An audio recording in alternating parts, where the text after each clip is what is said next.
Hello, everyone. You're watching All About the W, your weekly deep dive into the WSL, stat stories and standout performances. Let us break it all down. I'm Kai, and as always, I'm joined by my co host Ash. Ash and I are here to do an episode of All About the Match Day, which means we will be reviewing all the WSL fixtures from the previous WSL weekend. I think it was Match Day 19. But before we get started, a reminder to all of you out there, if you're new to the channel, please do subscribe. And if you're a regular, don't forget to hit the like button, comment below, join us for our weekly watch alongs. We will be doing watch alongs for the Champions League fixtures that's happening tomorrow. Uh, the super chat is open. You can send us thanks if you like the video, and obviously we have memberships open as well. So there are some perks that you will get if you are a member. So consider doing all of that stuff because, to be honest, we do put a lot of effort into these videos. We try to keep up with as much football as possible, and uh, I mean, sometimes it just feels like we're having a conversation, but seriously, we do put in a lot of effort into the videos, and it would be nice to get some love from those who are tuning in. All right, Ash. Ooh, Derby weekend. Let's get started with the Manchester Derby. Honestly, maybe the Merseyside Derby on the balance of things was the most exciting, but uh, I mean, what a performance from Manchester City.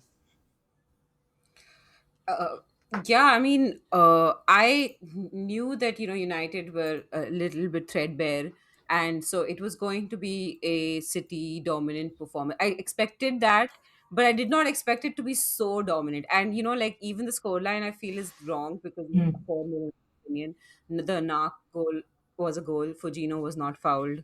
Hmm. Uh, so yeah, I mean there was absolutely like zero from United. Like there was this one scuffed shot, uh and that's about it, from Mallard. So Yeah, like I feel like there was literally nothing from United, so yeah. totally deserved Man City. Okay, quickly I'll take you through the scoreline. I forgot to do that. So United was Manchester City, finished 3-0 to Man City. Miedema scored in the 17th minute and then in the 19th minute. Really? It was that close to each other? That's crazy.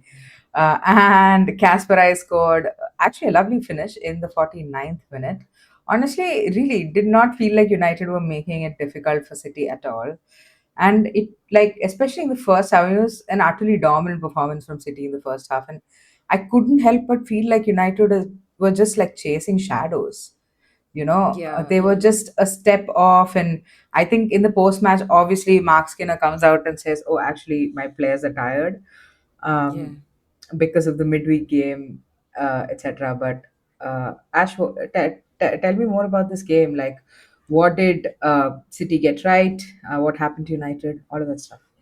I don't doubt that his players are tired because if you notice the Bayern game as well as this game, they've let in 6 goals.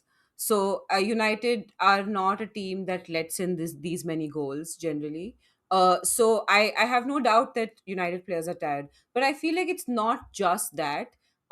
Because I just feel like I've been saying this for a while now. Like he's just been setting up wrong. He's been putting the wrong people in the wrong places. I just like honestly, if Jess Park is one of your best players, put her in a place where she can affect the game. Yeah. It, like put a Wujo a little bit further out. You can put Nalson and Miyazawa a little bit more defensively. But this, whatever, like whatever he's currently doing, where they're not sure whether they're playing a high line or a low, like, or a sitting back, and they have this story of two halves sort of situation where in the Yeah. first half, they're trying to play a really high line, and in the second half, they're playing a really low, like a really low block. It just doesn't work for me. Like I feel like United have lost their identity Yeah. and their character as a team in how they play. And I just feel like they need to like get that back. Sometimes what happens is when the games come fast and furious, you just go game by game and you Hmm. lose. And it's like game by game, you're changing your tactics and you lose like what defines the team, what the team Yeah. does best. Can I just Uh, jump in? I have a question. This is, I mean, from me to you. You obviously been watching football for a very long time. So I'm curious. Obviously, Skinner has the strategy of if you look at the top four teams, maybe United are the most defensive team of the top four. Yeah. And, you know, like sometimes I feel like when you're tired, like your brain is not working fast enough. Your body and your mind is sort of like moving a tad slower than your opponent. And I feel like in those moments when you're setting up defensively, you're kind of asking for it, like asking uh, for it a little bit more, because I feel like if you are being aggressive and trying to get on the ball, maybe it will sort of help them out a little bit, because suddenly what I felt was they were just so switched off defensively. Like the amount of space Miedema had to score both the goals, it was a bit ridiculous. Yeah, so the thing is, when you set up defensively, and particularly if you're a competitive top half team, not if you're setting up defensively in a low block in a, say, a Leicester, for Yeah, example, if you're setting up in a way that you want to win the midfield battle while being off the ball, um, like United does, then you have to do a lot of like running. Your game is based primarily on physicality off the ball, yeah, like winning those second aerial duels, winning the second ball, quickly transitioning into direct sort of gameplay. And this is why some of the most defensive managers also have some of the most a physical midfielders, and yeah. b like fitness regimens that are insane, like Hmm. Antonio Conte banning ketchup Yeah, in the Chelsea lunch menu. So like that sort of thing happens because you're so obsessed with having like fit players who can play well off the ball. So there is element of that, but there's also, and you can see that like City dominated the midfield. They could keep the ball so easily, and it is true that when you have control of the ball, you can slow the game down or increase the pace yeah. as you like. But more than that, United were not able to do all the things they generally do, which is Hmm. like bully Miedema off the ball, bully uh, any of these players, Fujino off the ball, bully like Kasparai off the ball.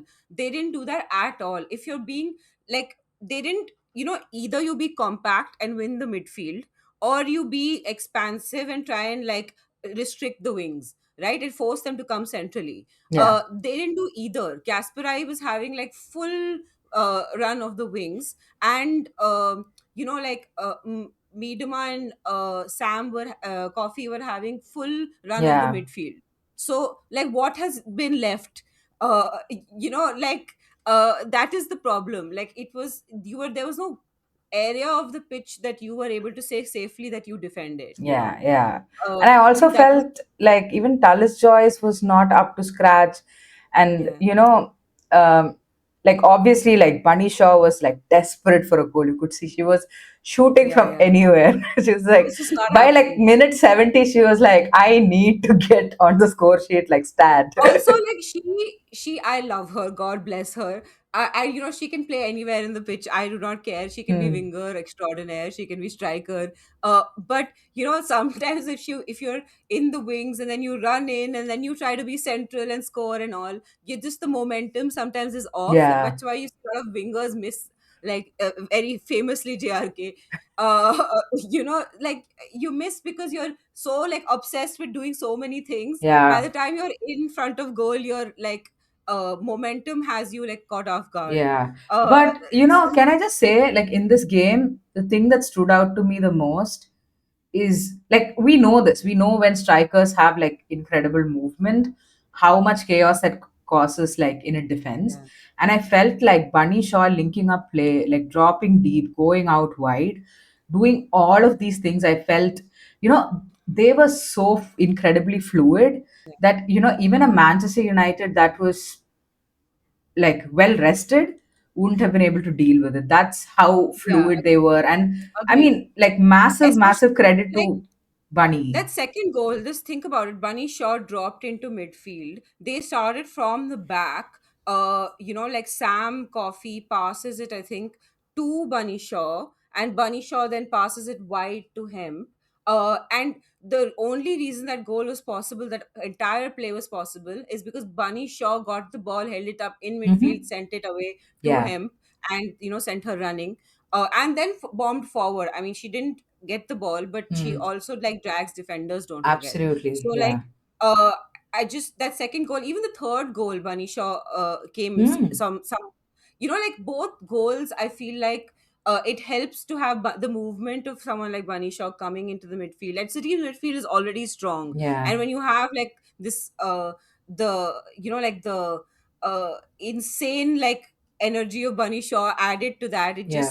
it just transforms it. And when you're switching with like Bunny Shaw's like movement in the midfield as well, like the intelligence, the way she moves in between center backs, and then on top of that, you have somebody who's as clinical as Miedema, who's running ahead Yeah, of you, yeah, who's making the runs in behind. And then I'm sorry, but like Bunny Shaw, that third goal should have been a tap in for Bunny Shaw. She obviously yeah, misses it just by like a whisker. yeah, And then yeah, you a have whisker. bloody Kirsten Kasper just like bombing in out of nowhere. Yeah, And with that lovely finish, Casper I had a mean, wonderful game. yeah. I And got 18 points from Casper. I oh love it. wow, that's insane.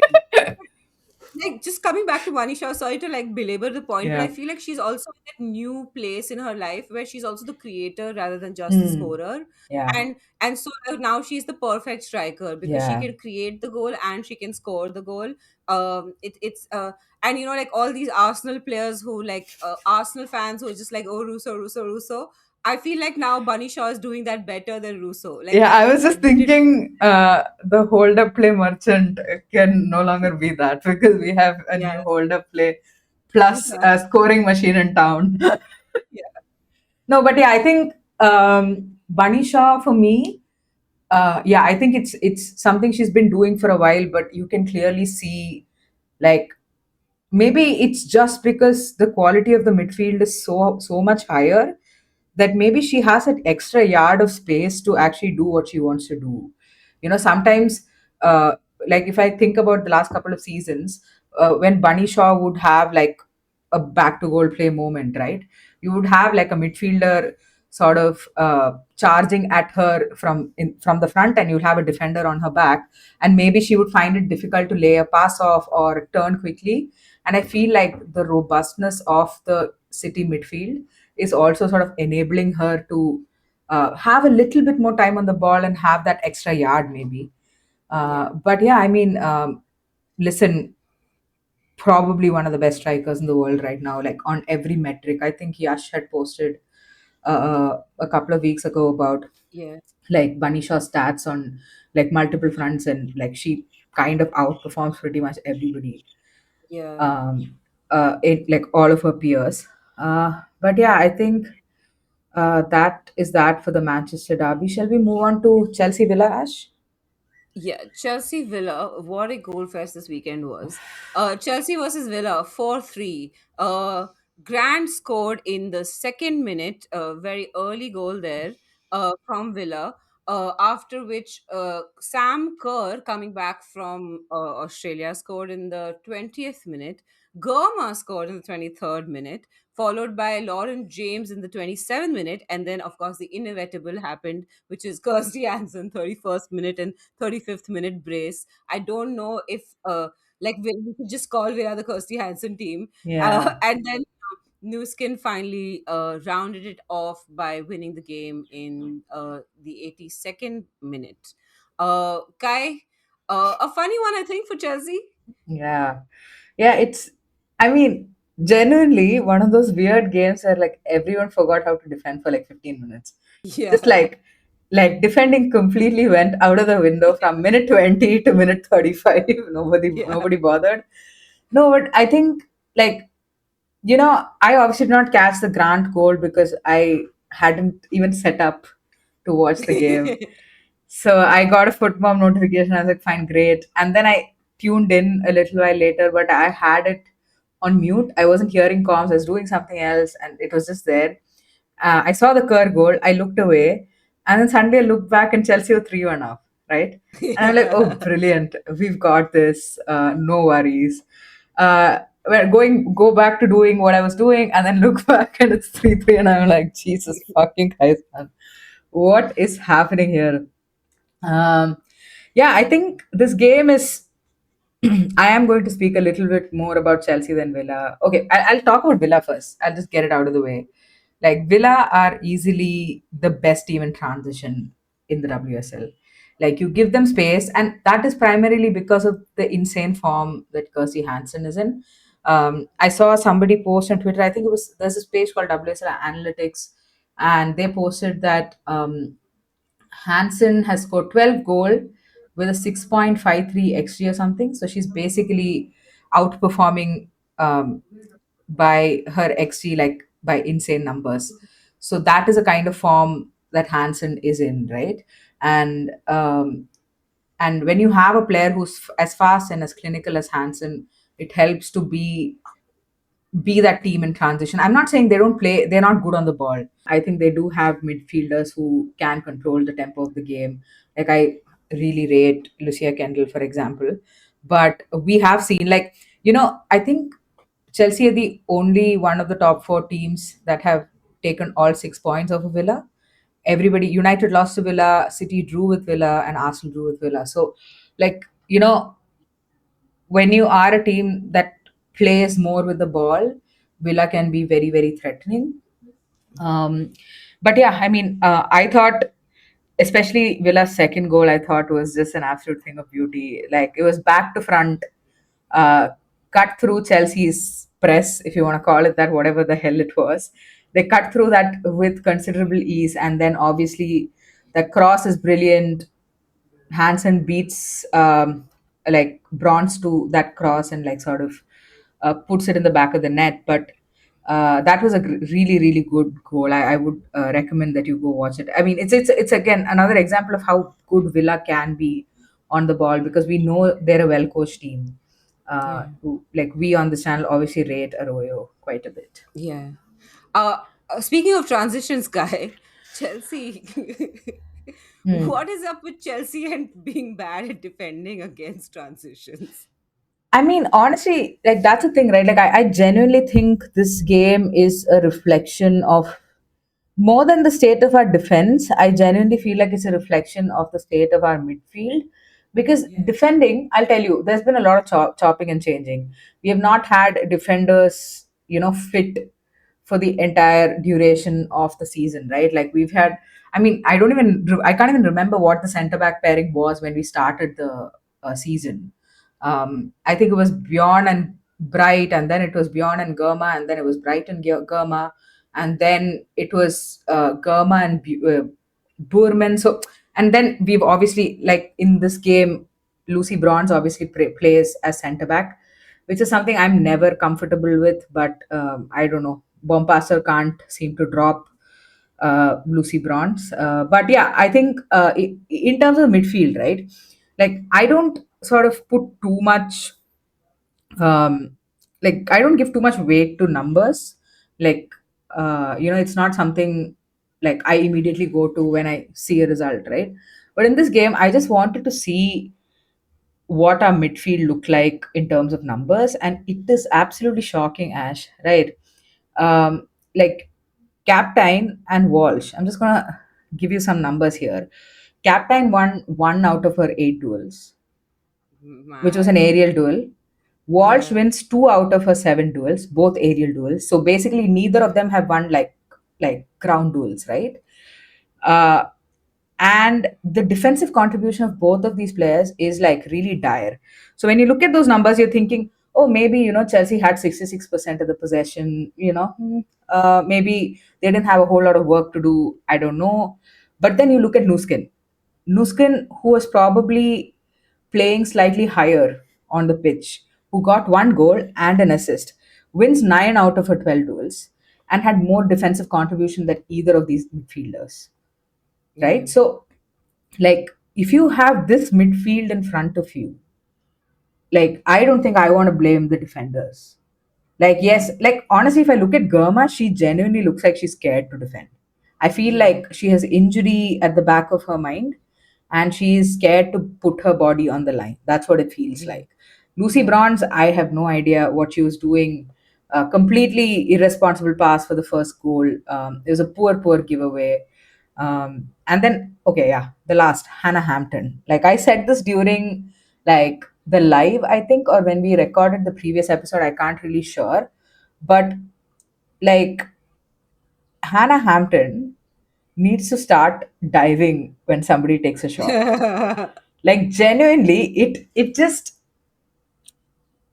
like like just be like Robert Sanchez, right? He flops like a fucking fish. So theatrical. He will do this, okay, and he will get nowhere near the ball. Just do that. I don't care. As a fan, I want to see my goalkeeper die. I mean, to be fair, like the if she can't save it, if she feels like she can't save it and she doesn't bother diving, at least she's preserving herself in the chance of a possible injury, No, but she Like has to dive. Like, I mean, if she yeah, feels like even if it's like a 70-30, as a yeah, goalkeeper, you still have to dive. yeah. Fair. That's your job. Diving is your job. But yeah, I mean, like you said, I mean, I didn't think about this, but now that you're mentioning it, this has been an issue since Hampton came back from injury. So I do Yeah, think if there's an element of, injury playing at the back of their mind, because I mean, it doesn't help when everybody around you is like dropping like flies. Um, yeah, but yeah, I think like big picture, if I'm yeah, Arsenal, I look at this performance and I'm like, you know what? Let's do exactly what we did at the Emirates, set up yeah, exactly the same way, and like just hit them on the transition because I mean, Olivia Smith, I think, got pulled out at halftime in the North London Derby. I think she's gonna start. So when you have players like that, you can actually like make this happen. And like honestly, this performance from Chelsea is not reassuring at all in terms of their defensive yeah, capabilities. So yeah. yeah, I mean, at least it's 3 points. Somehow managed to get the winner. Also, oh yeah, I have to shout out the winner. It was lovely play between Carpenter, Sam Kerr.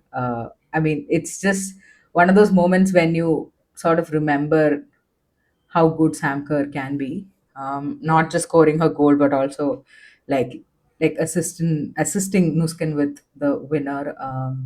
I thought that was a lovely little play between the three of them. So there yeah. is that. Yeah, I mean we can score goals. We can't stop them. So well, Hey, you won the game, so it's fine. yeah. We did. I think again like three important points because Yeah, now, as things stand, if United win all their games and Chelsea win all their games before the final day, then all Chelsea need to do is like draw at yeah, Stamford Bridge. I think, which yeah. I think is doable against United. Yeah, So yeah, yeah. in Yeah, that I feel top, like this after this game, I feel like mostly Chelsea have it. Like I think they have it. Even yeah. if you face United, because I feel like United will lose one more game before they face you, considering their recent form and injuries. Mhm. Not that you don't have injuries, but I feel like you will win the game still United. And so Yeah. then I feel like you'll have enough points to, even if you uh draw the game, or even maybe even if you lose the game, you might have enough points to like get a Yeah. top three. Yeah. So Yeah. you're in a Yeah. better place than you were before this game. Absolutely. Yeah. All right, Ash. Let's quickly get this out of the way. The North London Derby, Arsenal versus Spurs, finishing 5-2. Russo with a hat trick, fifth minute, 7th minute, and 27th minute. In between that, you had a Freedom on own goal, which I think, to be fair, I would like to say Tanberg had a big part in forcing their own goal. And Ford scored in the 61st minute. Beth England pulled one back in the 78th, and then finally Stina scored the fifth for Arsenal in the 95th minute. Ash, thoughts on the game? Okay, I will get to Arsenal. They deserve to be complimented very gloriously for their win. But I have something to say to all the uh, perhaps, if not male Spurs fans, people who follow the men's team, Spurs fans that follow the men's team who tuned in for this game. I appreciate and welcome all audiences. I'm really happy that people are showing an interest in the women's team. Mm. But at the same time, please stop bringing your narratives from the men's team into the women's team and comparing them and saying, oh, what is it about Spurs goalkeepers and shit like that. Yeah, Yes, Lisa Kopp had a mistake. It's a mistake that she lost her head. She made a mistake. It happens to goalkeepers sometimes. But to compare her to the difficulties that the men are having with their goalkeeping, all the way back from Hugo mm, Lloris's time, is ridiculous. Stop bringing the narrative. The history of these two teams is very different. The place that these two teams hold in comparison to Arsenal is very different. So, like, you're a team that has, until this season, not been relegated from the Premier League. The Spurs women's team has only spent a few years now in the WSL. It's a very different legacy. So I'm sorry, stop comparing these two teams. yeah, Stop comparing the way they play. Oh, Spurs defenders only know how to stand and watch the ball. Yes, it's true. Koga did not have the best performance, although she did do a few good things mm, in the game. Um, and Bartrip obviously has her issues coming back, and she hasn't been in form ever since she's been back. uh, we do lack a good center back partnership. It's true. But like, really, the problem in this game was not just the center back partnership. It was the fact that he didn't start summoning, and so there was no way to retain the ball in the midfield. And yeah, so Arsenal, so even if Spurs for two passes had the ball, Arsenal would constantly win the ball back in the midfield, recycle, and they were at us again. yeah, Right? Because while I love Gobset and I love Holt, and they're exceptional players, they aren't they're attack minded, so they take risks, and sometimes the risks means you lose the ball, which yeah. is why you you play them to let them have their risks, but you play a defensive cover in someone, someone like that, very staid, very good at like being that third center back almost. So I feel like he might have gone a little too attacking. Ideally, Gobset's best position is in that midfield, and so you do have to lose one of Spencer Summonen. But in a game against a big team, I would suggest putting Gobset on the wings instead, just for the big teams, just against the Yeah. Arsenals and the Cities of the world. I think this game was, even though it was the same scoreline, far less competitive than the City game for Spurs. Hmm. It wasn't the best performance, the best characteristic, like the most characteristic performance for this team. Yeah. But at the same time, I'm sorry, male fans, stop coming in and talking about how shit Spurs are and how shit Spurs goalkeepers are or how shit Spurs defenders are, and do these comparisons constantly. Yeah. It's unnecessary, and it's taking away from the energy, that positive energy that's fueling this team and its growth. Hmm. Okay. Yeah, and also like I mean, this is like a bright spark in your club right now. Like they're fifth on Yeah. the table, man. Like that's not a small feat at all. WSL is very competitive, and that definitely means a lot. Yeah. Yeah. So that's all I have to say about Spurs. I don't want to be too harsh on them. They did make some tactical mistakes, etc. Like I said, in terms of team selection, in terms of how they set up to Hmm. attacking, all of that. But Arsenal, I think, also like really played well, Yeah. and like they kept the ball really well, and they were so direct. Russo is absolutely fantastic. I just there is not, like, I know that all of the Arsenal fans after the game were like Russo for Ballon d'Or. Hmm. Actually, if they win the Champions League, why not? Like, she is an exceptional player. I still think there are other people who are eligible for the Ballon d'Or who also deserve it. But Russo in this game was absolutely exceptional. She was, collecting the ball. She was helping in midfield. She was also scoring. Yeah. She coming out wide. She was also like uh, coming in, like she was coming in from everywhere. She was floating about. She was being a real Yeah. menace. Like, at one point, I saw Koga follow her from the almost extreme right of the box all the way to the extreme left edge of the box. Yeah. You Yeah. know, Yeah. uh, and so she dragged Koga with her, and then she scored that. I think it was for her third goal, if Can I'm I not. just No, quickly point out? Russo has a foot mob rating of 9.7 and she played 57 Yeah. minutes. That's insane. Yeah, it's insane. It is insane. She absolutely killed it. I think the halftime they were showing these stats for Russo, Hmm. and like her uh Her what XG was was it? Like, 1.63. yeah, absolutely. And like she had five shots on target and zero shots off target. Every Yeah. shot she took was on target. Like, how mad is that? Yeah. So she was just exceptional. I think in every way she was exceptional. I think that she could have gotten an assist also. There was somebody who scuffed a shot. Now I can't remember. Hmm. It might have been Yui, but I'm not sure. Um, so yeah, absolutely sensational from her. And Olivia Smith also for that assist where she passed the ball into Russo. What a great assist. Yeah. Absolutely well weighted pass. And that Holmberg Smith side is turning into like a attackingly devastating side, because Yeah. Holmberg and Smith are both fast and they are Hmm. both accurate. And Right. and they're both very progressive. Yeah. So I think if they develop together, the two could be just a like cataclysmic combination for Hmm. other teams. Yeah, you know absolutely. so they're getting a lot of joy on that side, especially from the right side.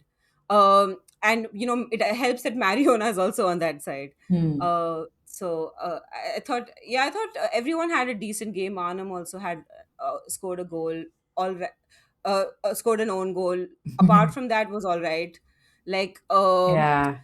I saw a lot of Arsenal fans like calling for Manam's head. Like, and I don't necessarily think it was because of the own goal. I just, uh, yeah. honestly, watching, kind of forgot that Manam was on the pitch a little bit. I mean, I know. I think she was all right. I think she did what she was supposed to do.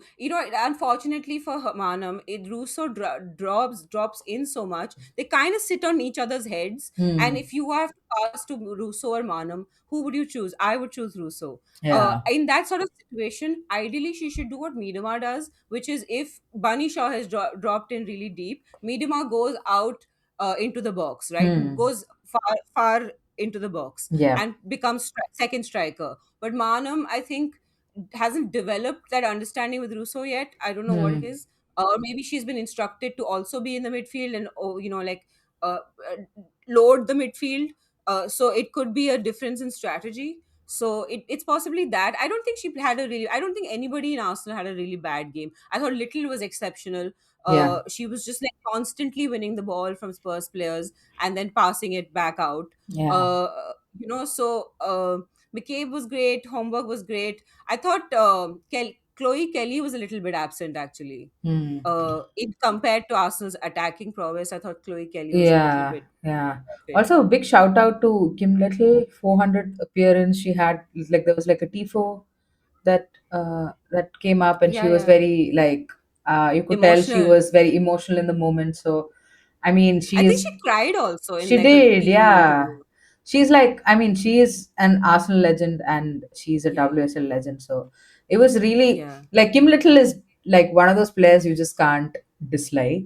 Even as a yeah, rival yeah, fan, she's just a low key person, just goes about her work and, yeah, shows up on the pitch all the time. She's like a quiet yeah, sort of a leader. So I think probably every WSL fan, even rival fans, felt pretty choked up in that moment. Ash, yeah. Merseyside derby, maybe? Yes, Everton versus Liverpool ended 2-3 to Liverpool. Liverpool finally winning a Merseyside derby, which is good for them. Holland scored in the 11th minute with a penalty, and then in the 41st minute, Fernandes scored an own goal in the 20th minute. The other Fernandes to score a goal this week. Ghali scored in the 64th minute, and then Kramchar, one of my favorites now, slowly turning into one of my favorites, scored in the Yeah. 90 plus first minute. Yeah, this game was, I mean, Liverpool were all over Everton in the first half. Yeah. Like, like Liverpool score a couple of goals and then they kind of sit back a little bit so Everton have the ball. But then, like, it was so toothless. They just looked Yeah. pretty clueless in possession. I want to get through this game a little quickly. So, I mean, Kerry Holland. Like, we've been singing praises for Kerry Holland on this channel. she is having probably the season of her life. She's 28 years Yeah. old. She's like at the peak of her career. And for her to have the season right now, especially, in a season where Liverpool had a pretty terrible start. If you Yeah. remember, they were like well and truly in a relegation battle in the beginning, right? And Yeah. they hadn't won a game till December or something like that. It was insane. And then like Beata Olsen was sort of carrying the team, and then she got injured. And that's when you sort of saw Kerry Holland really step up.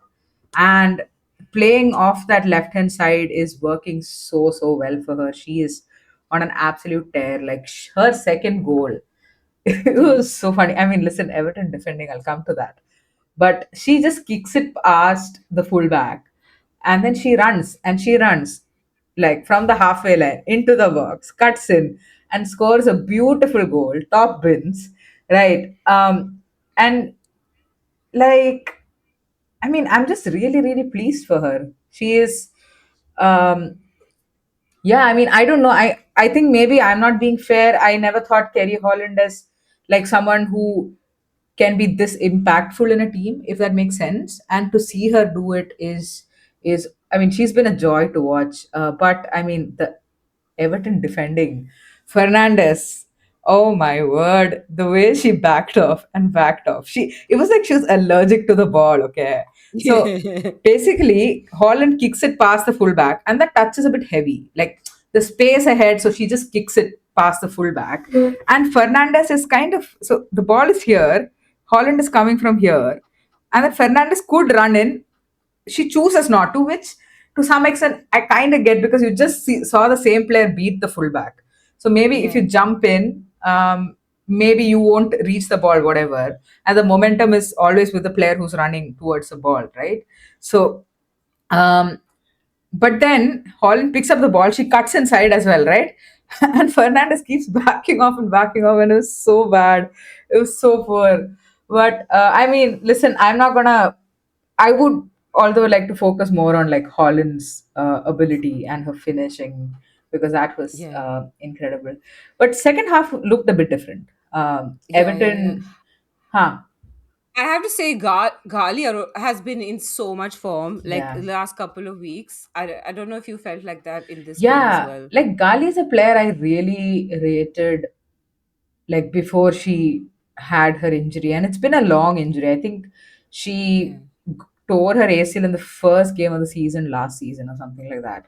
Yeah. So it's really unfortunate. She's an experienced player in the midfield. Like, she is very progressive. Maybe her defensive ability is not the best, but like from like an attacking perspective, Gali can be. Sometimes you feel like that's what's been missing in that Everton Yeah. midfield, and um, like obviously she gets a goal, she gets an assist, and that's incredible. But yeah, I mean, Everton in the second half had like more final third entries and things like that. Gali Yeah. scores, and then Fisk picks up a second yellow. I mean, it was so silly. It's one of those things. I think it was Kramshar who sort of like kind of body checks Fisk, and Yeah. then Fisk falls down. She gets up, and then she goes from behind and just trips Yeah. Kramshar. And all of this is off the ball. Okay, the ball is Yeah. somewhere else on the pitch, and then Yeah. um, but to be fair to Fisk, she didn't protest too much. Yeah. She Yeah. just Yeah. she just stood next to the ref. She turned around and she just walked down the Yeah. tunnel. So that is Yeah. that I respect because Yeah. sometimes Yeah. people do all of this antics and then they'll be like, "What? No, it Yeah. never happened." I But yeah, didn't do it. and not me, never me. No, it's yeah, maybe you expect a little bit from your club captain, but I mean, what I am worried about right now is like, there was a period of time when Grace Fisk was injured this season, and I Yeah. felt like the Liverpool defense looked a bit out of sorts without her. So I don't know. She's obviously going to have a suspension in the upcoming match. So maybe that's not good for Liverpool potentially. But yeah, I mean, coming back to Everton, Kramshar, as you pointed out Kramshar to me, and I was keeping a close watch on this player. I mean, she has an eye for goal. That is the one thing I gathered from this game because just in one passage of play, she has this shot, and then She actually ends up scoring the goal as well in the same passage of play.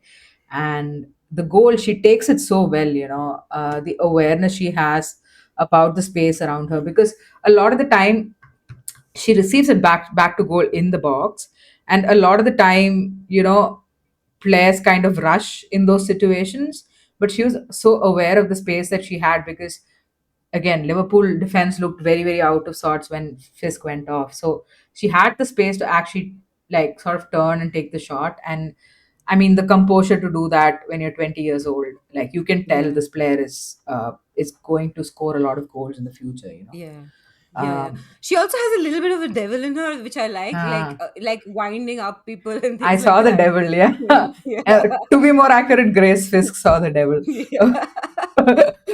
But yeah, I mean, listen, in this game, I was watching this game and I thought, oh my God, Liverpool, don't fuck this up again. Yeah. Like, you can't be 3-0 up at halftime and then, like, draw Yeah. this game. You just cannot. But somehow they held on. I think for Everton, that Cramshar goal comes just a little too late. Had it come like 4 or 5 minutes sooner, maybe they would have uh, seen the game through, seen it out for a draw. Yeah. Um, all right, Ash. West Ham versus London City Lionesses, 1-1. Who? Yeah, Fernandez. I was thinking who the other Fernandez was. Yeah. Yana Fernandez scored in the 20th minute, and Una Siren scored in the 64th.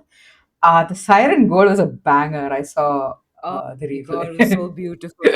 And Siren was, I think, my player of the match as well. I think. Hmm. Wait, I don't. I think maybe the commentators also gave her player of the match. I Okay. thought she was exceptional. Like she was controlling, bossing the midfield. I think West Ham missed a step by drawing this game. They Hmm. could have won this game. Like if Martinez had been slightly less hesitant to score and like just shoot, they would have won this game.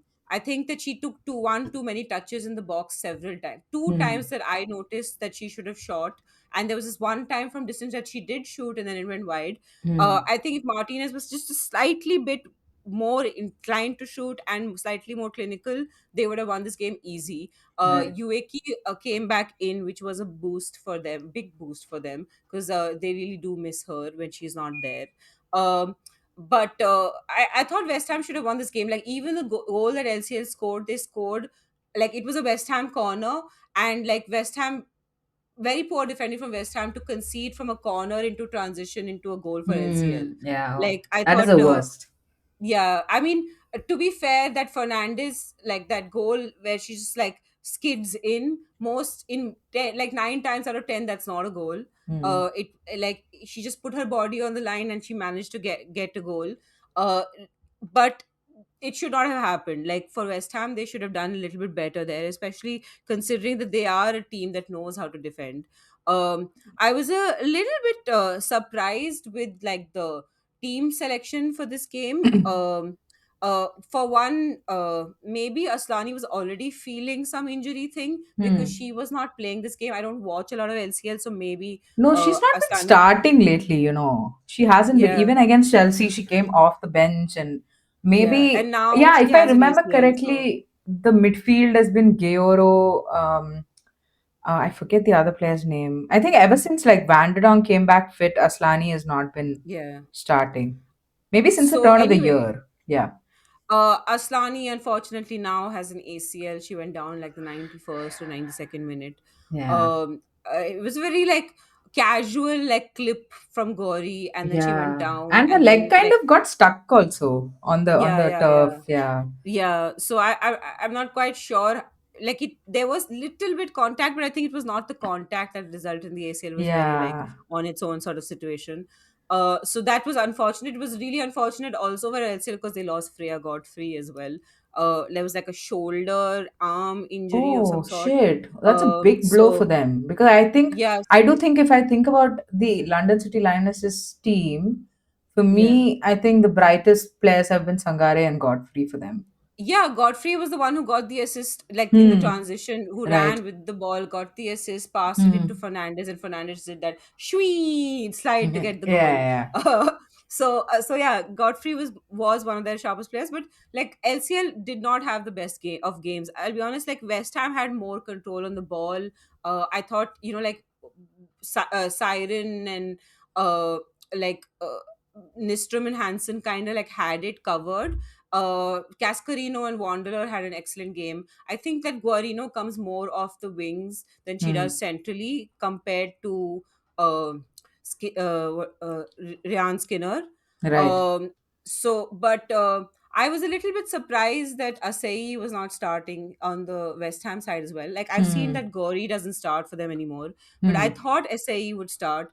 But I don't know what that was about. I thought they looked better with Asai on than they did without. Yeah.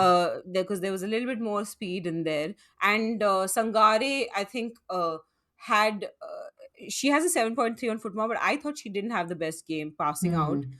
Linare Sangare both, but like especially when Asai came on, like Una Siren and Ueki and Asai were pressing Sangare every time she got the ball, and Hmm. invariably one of them would succeed. Right. Right. So I thought that, like obviously Sangare is a young player, so there are going to be some mistakes passing out. Yeah. It didn't result in anything catastrophic, which is great, I but think that's why the foot mob rating is high. Usually, if that results in a goal, then it goes down as yeah, like somebody who made a mistake that caused led to a yeah, goal. yeah, So yeah. that just registers as probably like a misplaced pass, right? Yeah, possibly. But yeah, I think West Ham should have ideally won this game, but uh fair enough, draw, whatever, we move. Yeah, I think. I mean, just going back to the Aslani thing. Aslani is what 36 years old, I think, Yeah, and it said like multiple ligament injury in addition to the anterior cruciate.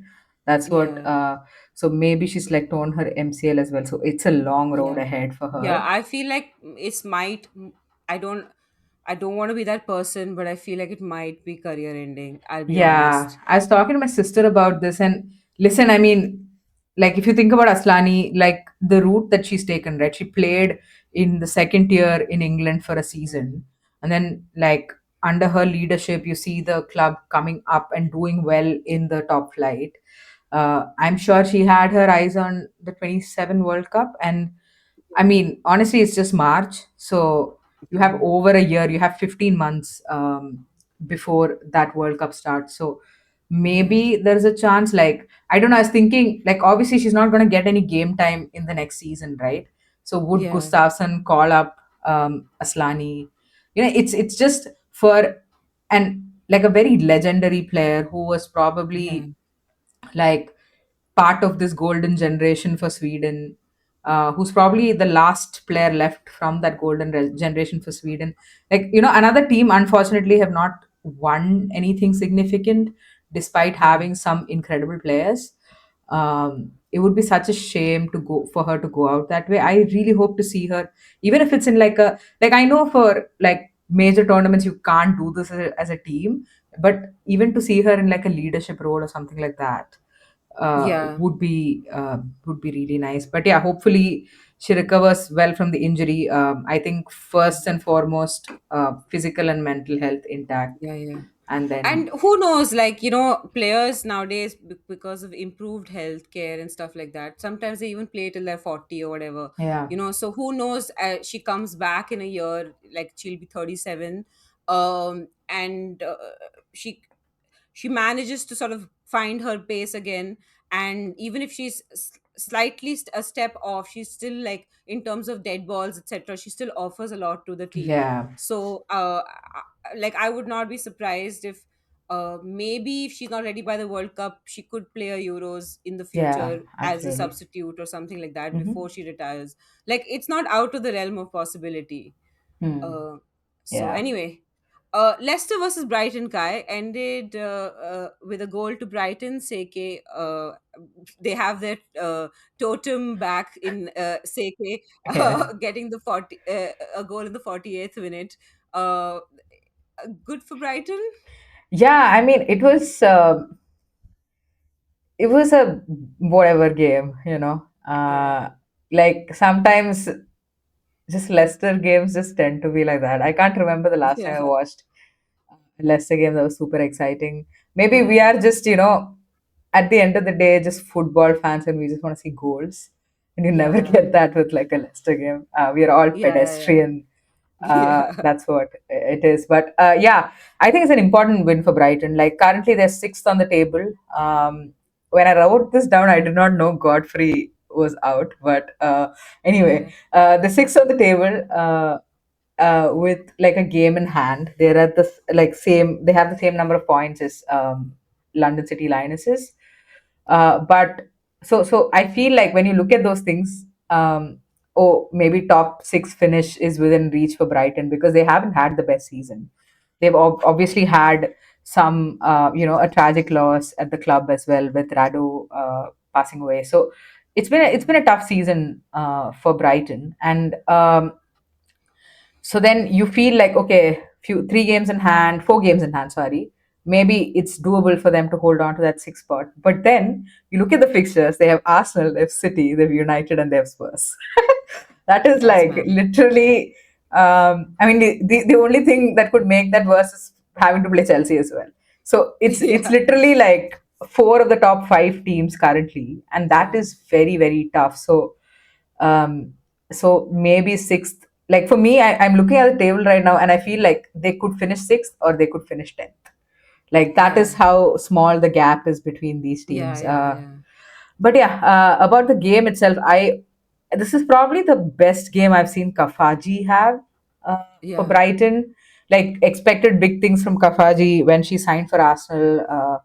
Didn't happen. Expected big things from her when she went out on loan for Brighton. I feel like when these things happens to a young player, like more than anything else, it just genuinely feels like a confidence issue Yeah. because she was the star at Hacken, when she was playing there. So um like for me when I watched her play, the issue is what the confidence affected. And for me, for her, it was like, it was her decision making that got affected the most. So in this game I thought her decision making was really good. Brighton should have scored more. But yeah, I think the thing that I enjoyed watching the most in this game was the link up between Kirby, Kafaji, and Seke. That was really nice to watch. But yeah, Leicester, in terms of like the actual game itself, I was really curious to not see McLaughlin play in the midfield. She hasn't been playing for the last 2 games, but she is coming off the bench, and I'm a little curious about that decision because she has been their best player this season. Yeah. She's been the most consistent player for Leicester. In like a house on fire, like she's somehow managed to stand her ground. So I am a little, yeah, I don't quite understand it. But yeah, for Leicester, it's looking more and more like they're gonna face off whichever team that comes through for that playoff because right now they're 4 points behind West Ham. They have four Mm. fixtures remaining. London City Yeah. More than Lionesses. 4 points, I think it's more like they're just qualitatively worse than every other team. I Absolutely, genuinely feel that. there is no doubt about it. Like right now I'm looking at their fixture list. It's LCL, Arsenal, Chelsea, and Everton. And like the funny thing is it's not that they just need 4 points. I feel like they're going to need five because of the goal difference because they can't score Yeah. goals either. So like even if they nick a point off of LCL or Arsenal or Chelsea or Everton, I don't think they're scoring more than like 1 or 2 goals. So I do feel like West Ham are going to end up with like a better goal difference. So yeah, it's mathematically looking more and more impossible for Leicester, unfortunately. If I were the coaching staff, I'm probably looking at like already looking at that relegation battle and figuring out how how you get out of that sticky situation basically. Yeah. Okay, whoa, long episode. I think a very very fun weekend of football. I caught a Yeah. lot of football. It's I think it's just one of those things where not every fixture is at the same time, so you can Yeah. I actually. appreciate that this Saturday Sunday split up. I'm appreciating it a lot because I can watch more games. Yeah. And also like because the derbies they didn't put it at the same time, they were Yeah. staggered, and then there Yeah. were matches on Sunday which were also a bit staggered. So um, I caught a lot of. It was nice. It's been so long since I've caught this much football because of the Yeah, scheduling. yeah, exactly. Like Yeah. even like watching the games, I didn't have to like watch a game on Monday on my own, Hmm. not live, knowing the result. Like all the games I caught, like I talked about, I watched them live, which Yeah, was same. I nice. think the only game I didn't catch live fully was the Brighton one, Yeah. because I just like gave up at like 60 minutes and went to sleep. But yeah, I think hopefully we get more of this next season. Yeah. It because really not just as people who have a YouTube channel. I feel like even as fans, Mhm. like nobody's gonna go back and watch a Brighton versus Leicester. Yeah, yeah, yeah. Unless you're a Brighton or a Leicester fan. No shade to either. Even then, I might not. Like you'd watch the highlights and you'd move on. Yeah, absolutely. So that's a genuinely a real shame. And another thing is, if your team loses, you're not Yeah, gonna watch the highlights. I don't like yeah, some. I mean, I wouldn't if I wasn't yeah, running a YouTube channel. You know what I'm saying? Like yeah. nobody wants to see that. So anyway, WSL, please keep this in mind. Maybe do your scheduling better next season. All right, that brings us to the end of All About the Match Day. A reminder again, please consider subscribing if you haven't already. Hit the like button, comment below if you have subscribed, and then all the stuff that I mentioned earlier about the watch alongs that we'll do. Super chat is open. You can um, send us some money if you like the video, and through the thanks option under the video, as well as memberships that are open, consider subscribing. There will be some perks for members as well. All right, we will catch you in the next episode with a preview for the UWCL quarterfinal second leg. Until then, bye bye.